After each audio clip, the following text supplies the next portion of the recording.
Good morning, everyone. This is Lincoln. Today is the 13th of June 2021, Sunday. Now 7:37. This time I want to talk about Fila Holdings. Fila Holdings 하면 아마 50대, 60대 분들은 딱 먼저 생각나는 게 옛날에 이름 갑자기 윤훈수인가? 우리나라 최고 월급 받았다고 신문에 막 몇십 년 전에 한참 나왔었잖아요. 그분이 생각이 날 텐데, 지금 대표를 보니까, 윤근창 대표인데 아마 그분 아들이 아닌가 싶어요. 그래서 필라 홀딩스 알다시피 이제 우리나라, 필라 코리아로 시작했다가 미국 본사 지분을 인수하지 않았습니까? 그래서 그때 알고 있기를 아마 이탈리아하고 미국 지분 빼고 나머지 나라에서는 필라 글로벌을 전체적으로 관장을 하는데, 그렇게 잘 나가다가 또 뭐 여러 가지 좀 이제 외환 위기나 뭐 글로벌 금융 위기를 겪으면서 조금 경영이 여의치 않다가 최근 들어서 다시 젊은 세대들한테, 그러니까 필라 코리아가 한때 예를 들면 베네통처럼 옛날에는 must 아이템이었는데 지금은 used to have, 그러니까 예전에 한번 가졌던 아이템으로 전락을 하면서 굉장히 힘든 시간을 겪었다가 최근 들어서 젊은 친구들한테 다시 약간 좀 쿨한 이미지로 다가서면서 다시 한번 좀 요즘 도약을 하는 모양새입니다. 그리고 코로나로부터 안 좋았던 실적으로부터도 올해는 완연히 일어날 것 같고요. 그래서 지금 저번 주 금요일 11일 날 종가 기준 54,300원.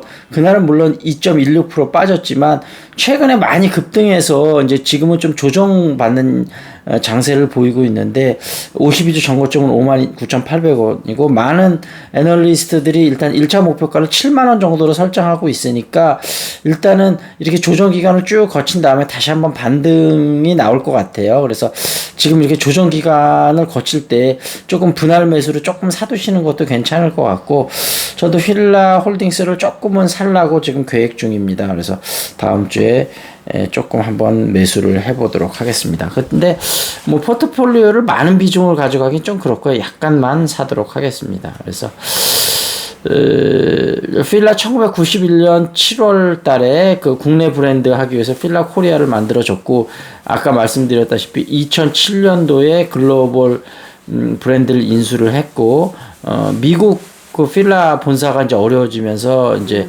그거를 우리나라에서 사게 된 거죠. 그래서 2010년 9월 28일 날 상장을 했습니다. 그래서 2020년 1월 달 이때가 아마 좀 이렇게 아들한테 물려준 hun 것 같아요. 그래서 물적 분할을 해서 필라 홀딩스는 지주회사, 그리고 필라 코리아 이렇게 이제 나눠지게 됐습니다. 그래서 지금은 필라 지주회사로 있는 거죠. 매출을 보면 2019년에 3조 4,304억, 그다음에 2020년에는 좀 줄었죠. 3조 1,288억, 그다음에 올해 많이 회복이 돼서 3조 526억, 이렇게 좀 5,260억인 것 같아요. 예. 그래서 19년도 매출을 약간 넘어서는 그 정도로 됐고요. 영업이익은 19년에 4,707억, 작년에도 그래도 많이 감소했지만 그래도 3,401억, 나쁘지 않은 영업이익을 거뒀고, 올해는 좀 많이 늘어나서 4,942억이 될 거로 생각이 되고요. 영업이익은 13.64, 2019년, 2020년에 10.90, 2021년에 14.02. 요 정도는 의류회사로서는 영업이익이 상당히 괜찮은 편입니다. 그리고 부채 비율도 109.35, 2019년, 2020년에 102.36. 그래서 요 정도면 100 언저리니까 굉장히 안정적인 거다, 그런 말씀을 드리고요. 그 다음에 올해 1분기 실적은 매출이 9,117억, 그 다음에 영업이익이 1,836억 했으니까 아마 4,942억보다 훨씬 더 할 것 같은데, 거의 한 영업이익이 6,000억 정도 될 수도 있을 것 같습니다. 그래서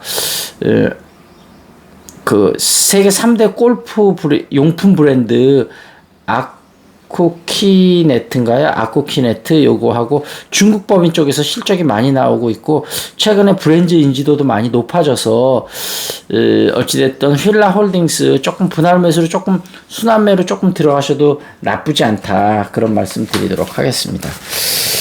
그리고 조선일보 주말판에는 지금 이제 그 이준석 대표죠. 이제 국민의힘 대표가 됐던 기사 분석 기사를 좀 자세히 실었는데 20대 남성 없고 혁신 돌풍 이어가겠다. 그랬더니 바보야 문제는 20대 여성이야. 그리고 20대 남녀 지지율로 본 국민의힘 진짜 속사정 그러면서 20대 남성 공략한 이준석 국민의힘 대표 당선의 돌풍이다. 하태경 의원 등 당에도 호응하고 있다. 문제는 20대 여성 지지율인데 민주당보다 25% 낮은 8% 5년간 반등 없이 정체됐다. 그리고 남녀 대립 계속 부추기면 여성들 반갑 더 키울 것. 젊은 꼰대 당 될까 우려한다. 그래서 조선일보도 굉장히 우려시킨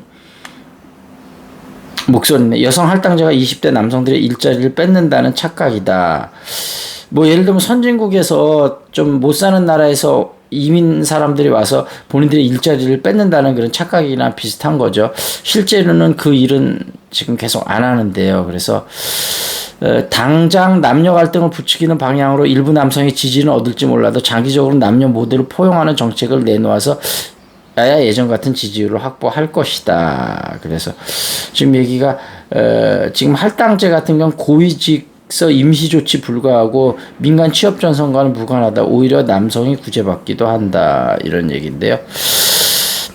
여기서 이제 지적하는 거가 이대남들의 삶이 팍팍해진 원인은 여성이 아니라 청년을 배려하지 않는 사회에 있다는 점을 짚어주는 게 정치인의 역할이다. 야, 근데 이게 정치인의 역할이 청년을 배려하지 않는 사회에 있다는 점을 짚어주는 게 아니고 이걸 어떻게 고칠 건가 그 방안을 마련해 주는 게 정치인이 할 일이지. 아, 짚어주는 건 누구 못합니까? 저라도 당장 금방 짚어줄 수 있지. 그러니까 좀 신문에서 좀 잘못 지적이 되는데 짚어주는 게 문제가 아니고 어떻게 하면 올바른 방향으로 나아갈 수 있을 건가 그 구체적인 방안을 제시하고 그걸 실천할 수 있는 거 이게 정치인들의 목이겠죠. 자, 울트라 러닝 요거를 말씀드리도록 하겠습니다.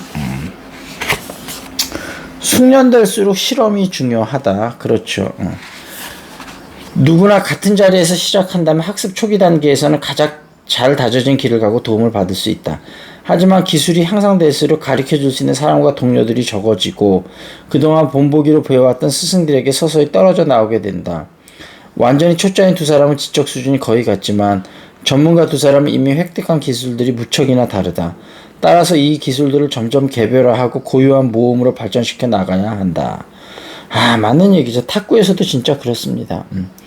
숙련자로 나아가면서 실험이 가치가 있어지는 두 번째 이유는 기본적인 것들을 터득한 뒤에는 의뢰 침체기가 온다는 점입니다. 아, 그렇죠. 기술 습득 초기에는 행위가 축적되는 단계다. 우리는 해결 방법을 모르는 문제들을 다루기 위해 사실 정보와 지식 기술을 획득한다. 하지만 기술이 좋아질수록 이 단계는 탈학습 행위가 되어 가야 한다. 이전에 풀지 못했던 문제들을 푸는 법을 배워야 할 뿐 아니라 이러한 문제들에 대한 넓고 비효율적인 접근 방법을 버려야 하는 것이다. 초짜 프로그래머와 전문 프로그래머의 차이는 특정한 문제를 초짜가 풀지 못하는 점이 아니다. 전문가가 문제를 푸는 가장 효율적이고 분명하며 나중에 두통거리를 가장 적게 만들어내는 최선의 방법을 알고 있다는 점이다. 축적 단계를 지나 탈학습 과정으로 진입하는 숙련 단계에서 실험이란 우리가 스스로 안전지대 밖으로 나가고 새로운 것들을 시도하면서 배운다는 말이다. 숙련 단계로 다가갈수록 실험이 더 중요해지는 마지막 이유는 많은 기술이 숙련도가 아니고 독창성으로 보상받기 때문이다. 아, 그렇죠. 위대한 수학자는 다른 수학자들이 풀지 못했던 문제를 풀 수 있는 사람이지 이전에 해결된 문제를 쉽게 풀 수 있는 사람이 아니다. 성공한 비즈니스 리더는 다른 사람들이 감지해내지 못하는 기회를 감지할 수 있는 사람이지 이전 리더들의 스타일과 전략을 베낄 수 있는 사람이 아니다. 화가로서 반 고흐를 유명하게 만들어준 것은 그의 기술이 아니고 독창성이었다. 창조성의 가치를 두는 순간이 올 때 실험은 필수적인 것이 된다. 와, 이거 진짜 너무나 맞고 그냥 절절히 공감되는 말이네요. 다음에 울트라 러닝이 또 기대되는 이유가 되겠습니다. 그 다음에 한국 사람 만들기 이 책에 대해서 조금 더 보도록 하겠습니다. 지금 조선의 혁명에 대해서 보고 있는데 이제 드디어 이제 조선으로 넘어왔습니다. 근데 지금 원에서 계속 이제 온 게 나오고요. 그 다음에 세종의 급진적 개혁 나오죠. 그 전에 요 얘기를 좀 해야 되겠네요. 중국에서 보고 배운 사상은 이색, 이숭인, 정몽주 등에 전수되었고 다시 정도전, 권근 등이 이어받는다. 고려 31대 왕인 공민왕은 고려의 부흥을 위해 마지막 개혁을 시도한 인물이다. 그는 즉위하기 전 원에서 10년을 지내면서 당시 세계 최대의 제국 문물을 익힌다. 왕비는 원나라 위양의 딸 노국 대장공주였다. 그는 즉위하면서 곧바로 원과 거리를 두는 외교 정책을 펴는 한편 세제를 개혁하고 귀족들의 농민 스타를 막고자 애쓴다. 그러나 이러한 그의 개혁 노력은 권문세족의 반발로 무위에 그치게 된다. 그는 제2후반기에는 신돈에게 실권을 주면서 개혁을 주도하도록 한다. 신돈의 개혁 역시 수구 세력의 반대로 실패하자 성균관을 개혁하고 다시 등장하기 시작한 주자 성리학을 가치로 낸 신진사대부를 기용하여 개혁을 권한다.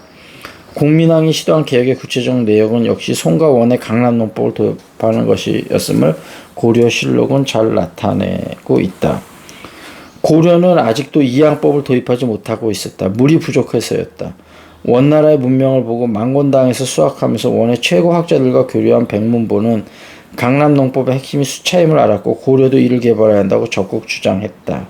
그러니까 무엇이 핵심인지를 알아야 되겠죠. 그러나 공민왕의 개혁은 결국 실패로 돌아간다. 이제 주제 성리학이라는 중국의 선진 문명을 본격적으로 도입하여 체제를 개조하는 작업은 조선이 추진하게 된다. 자, 여기서 마무리를 짓도록 하겠습니다. 자, 그러면 일요일 오늘도 편안하게 하루 보내시고요. 그 다음에 앞으로 또 주식시장도 그렇고 정치권에서도 어떤 일들이 펼쳐지게 될지 이제 대권 후보가 슬슬 결정되는 과정부터 시작해서 정말로 흥미진진한 일이 많이 있습니다. 살아있다는 게 정말 흥미진진할 일이 될 수 있도록 정말로 재밌는 일이 많이 벌어질 것 같으니까요. 여러분들 멘탈 꽉 잡으시고 건강하시게 그렇게 하루하루 보내셨으면 좋겠습니다. That's it. This is Lincoln. See you next time.